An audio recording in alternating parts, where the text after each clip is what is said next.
The golden dust of the savannah. The sun peeked over the edge of the world, painting the grass in shades of honey and amber. Zola turned the key, and the old green Jeep rumbled to life with a cheerful growl. Beside her, Kofi gripped his binoculars, his eyes wide with the promise of the day. "Ready?" Zola asked with a smile. The adventure was finally beginning. They drove slowly, the tires crunching over the dry earth.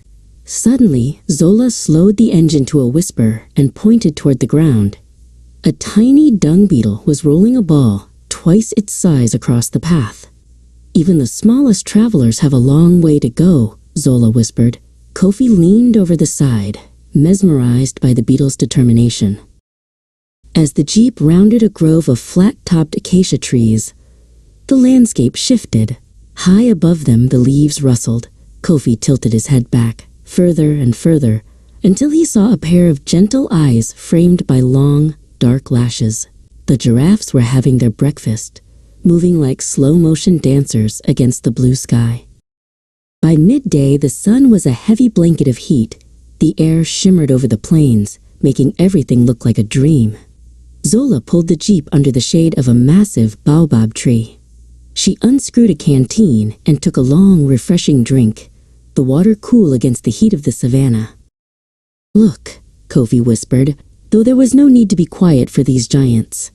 A family of elephants emerged from the brush, their gray skin wrinkled like ancient maps. They moved with a silent, heavy grace. Kofi watched the smallest calf trot to keep up, its trunk swinging playfully as it followed the matriarch. The path ahead turned into a patch of soft, shifting sand. The Jeep's tires spun, kicking up clouds of golden dust.